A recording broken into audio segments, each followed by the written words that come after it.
How the female Mossad agent eliminated the Red Prince and vanished without a trace. Beirut, January 1979. The city teetered between bursts of violence and a daily rhythm of chaos. Narrow streets, crowded markets, old cars sputtering along uneven avenues. But beneath the ordinary clamor ran an invisible, deadly game, unseen by most, fatal for those at its center. Ali Hassan Salameh, the Red Prince, was untouchable to many. Tall, charming, charismatic, he commanded Force 17 and orchestrated attacks against Israel. To the Israelis, he was the mind behind the Munich massacre, and capturing or eliminating him was an absolute priority. At Mossad, months of planning had accumulated in hand-scribbled maps, reconnaissance photos, and secret files. The operation that was taking shape was unofficially called Wrath of God, and no one doubted its complexity. Salameh was meticulous. Armored convoys, alternate routes, trusted drivers, constant surveillance.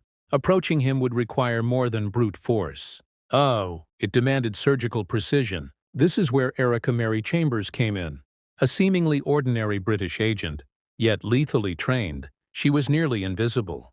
Her colleagues at Mossad called her the Ghost, not for indifference, but because her presence vanished as swiftly as it appeared. Chambers operated under a false British passport, a carefully constructed identity to navigate Beirut's bustling streets without raising suspicion. She rented an apartment in a perfect location, windows facing the route. Salameh took daily between his home and Force 17 headquarters. The position allowed detailed observation, schedule analysis, and, above all, execution at the precise moment. Meanwhile, Salameh followed his routine, unaware of the danger silently closing in. Guards lined the streets, motorbikes roared past, children played in alleys. Beirut pulsed with life. Yet death loomed, hidden in minute details. Chambers studied every movement like a patient predator. Each car, each doorway, each subtle signal. She logged everything in secret notebooks, transmitted encrypted reports, and silently coordinated logistics with other Mossad operatives.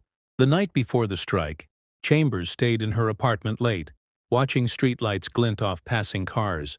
Every shadow was a threat, every sound a potential risk. She reviewed the plan in her mind.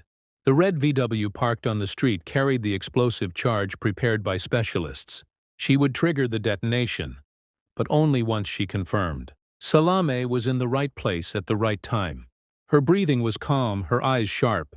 One mistake could mean not just the mission's failure, but instant death for everyone nearby. As Beirut slept under the cold grip of winter, the city remained oblivious that one of the world's most wanted men was walking innocently toward death, while an invisible agent watched, waiting for the exact moment to turn years of planning into seconds of devastation. The next morning, Beirut woke to a city alive with noise but oblivious to the deadly plot unfolding in its streets.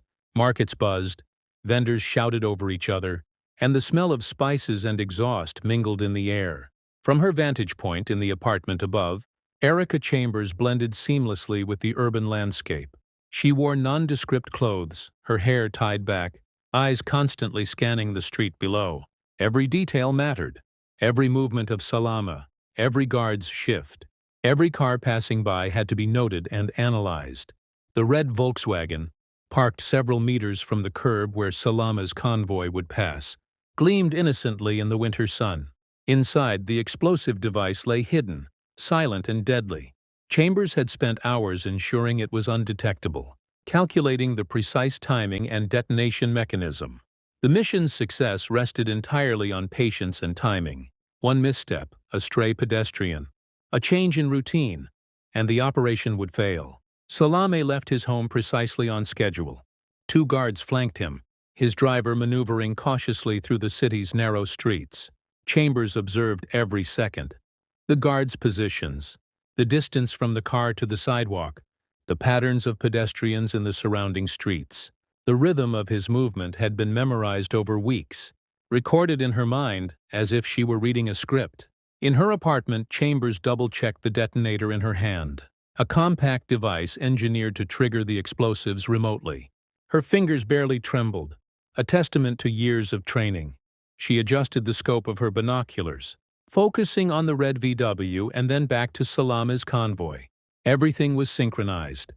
The car, the target, the street, the timing, down to fractions of a second. Outside, the city's noise masked the tension. Children played in nearby alleys, merchants haggled loudly, and cars honked as they maneuvered through traffic. To any observer, it was an ordinary morning. But Erika Chambers knew the moment of reckoning was near. Salameh's steps brought him closer to the trap, the red VW looming like a predator waiting for its prey. She whispered softly into her concealed earpiece, confirming with another Mossad operative, "Target is in position. Ready to detonate on my mark." A faint click confirmed the device was armed. Chambers' pulse remained steady. Her training had made her immune to fear, yet the weight of the operation pressed on her consciousness. Years of planning, thousands of miles traveled, every minor detail had led to this singular moment. Then, like a clock striking its hour, Salameh and his guards approached the designated street. Chambers' eyes narrowed, tracking their every step. The red VW was positioned perfectly, its engine silent, its presence unremarkable to the untrained eye. She calculated the distance, the speed, the trajectory. The culmination of months of intelligence, gathering boiled down to this instant. Fear hovered over the detonator, seconds stretched, the city oblivious to the disaster about to unfold. And then, in a quiet, controlled movement, she pressed the trigger. The world below erupted in chaos. The moment was instantaneous, yet the impact reverberated through Beirut for hours. A blinding flash of red and orange tore through the quiet street as the Volkswagen detonated, its force shattering glass, splintering doors, and sending debris hurtling into the air. Shouts and screams erupted from startled pedestrians, the smell of burning fuel and metal choking the alleyways. In a single heartbeat, Ali Hassan Salameh, the Red Prince, and several of his guards were obliterated, their lives extinguished in seconds. From her vantage point above, Erika Chambers barely flinched. Years of training had honed her to remain calm amidst chaos. She watched as the smoke curled upward, partially obscuring the scene below, and quickly confirmed through binoculars the mission's success. Salameh's convoy was destroyed, his body caught in the explosion's deadly radius. No mistakes had been made, no hesitation. The streets descended into panic. Civilians scrambled for safety, cars skidded as drivers tried to escape, and the wails of the injured filled the air. Yet amid the confusion, Chambers had already initiated the next phase: exfiltration. Every step had been pre-planned, every exit route memorized. A city in chaos was the perfect cover for a ghost. She slipped out of the apartment with practiced ease, her movements precise and silent. The sounds of the explosion masked her departure, the chaos providing the perfect camouflage. Minutes later, she was on the move, weaving through alleyways, blending seamlessly with the fleeing crowd. Her false British identity ensured she would not attract attention, and the Mossad had arranged vehicles and safe houses for her immediate disappearance. She navigated Beirut's labyrinthine streets with the confidence of someone who had walked them 100 times, avoiding checkpoints, suspicious glances, and the unpredictable chaos of panic. Back at the scene, emergency responders arrived too late. Smoke still rose from the wreckage, bodies and debris scattered across the street. Beirut's newspapers would later report the explosion as a dramatic, yet anonymous, act of violence. No one would know the identity of the operative, who had carried out the attack with surgical precision. The Red Prince was dead, the mission accomplished, and the city had already begun to forget the figure responsible. Erika Chambers did not linger. Within hours, she had vanished from Beirut entirely. Her trail was meticulously erased. False receipts, switched cars, anonymous lodging. The Mossad ensured that no connection could be drawn between the red Volkswagen, the explosion, and the ghostly agent who had made it all happen. By the time the city had fully registered the event, she was already a shadow in another part of the world, leaving nothing behind but whispers and speculation. For those who knew the truth, Chambers was more than a skilled operative. She was a phantom of precision, a calculated force who could enter a city, execute a deadly strike, and disappear without leaving a trace. The Red Prince, feared and untouchable for so long, had met his end not in a firefight, but in a moment orchestrated with meticulous care, guided by the steady hand of a woman who would remain invisible to the world. By the time the smoke cleared and Beirut returned, superficially, to its usual rhythm of chaos, the world had already begun to feel the consequences of that cold January morning. Ali Hassan Salameh, the Red Prince, was dead, along with his closest guards, leaving a power vacuum within 417. His influence, once pervasive and untouchable, disintegrated overnight. Yet the identity of the agent, who had carried out the strike, remained unknown outside the corridors of Mossad. To the world, it was another shadowy assassination, a headline that faded into the endless cycle of violence in the Middle East. Erika Chambers had vanished. No photographs, no fingerprints, no witnesses could trace her path. Even within Mossad, her existence was a blend of legend and pragmatism, a symbol of what a ghost operative could accomplish. Her meticulous preparation, her calm under pressure, and her surgical execution ensured that the operation succeeded without error. She had been the eyes, the hand, and the trigger. But to the outside world, she was nothing more than a rumor, a phantom of intelligence whispers. Months later, intelligence analysts would study the explosion, the timing and the method.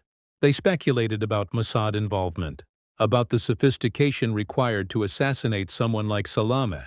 They would never know about the British agent, Erika Chambers, whose presence had been invisible to everyone but the Mossad coordinators who orchestrated her operation. Her role had been direct, undeniable, and decisive. The Wrath of God campaign continued, but the elimination of the Red Prince marked a turning point. It was proof of Mossad's reach, its patience, and its willingness to strike with precision. And in the shadows of history, Erika Chambers became a name known only to a select few, the archetype of the ghost operative, an agent who could alter the course of events and vanish without a trace. Yet even ghosts leave echoes. Among intelligence circles, her operation became a case study in precision, patience, and audacity. It showed that one individual, properly trained and strategically positioned, could accomplish what armies could not: silence a dangerous target without collateral exposure, without failure, without recognition.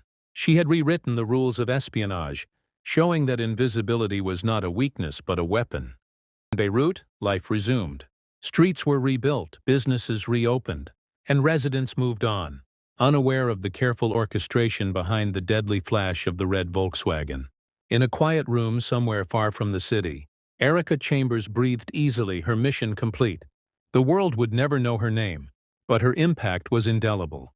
She was the ghost in the shadows, the calm behind the chaos, the unseen hand that reshaped history in a single morning.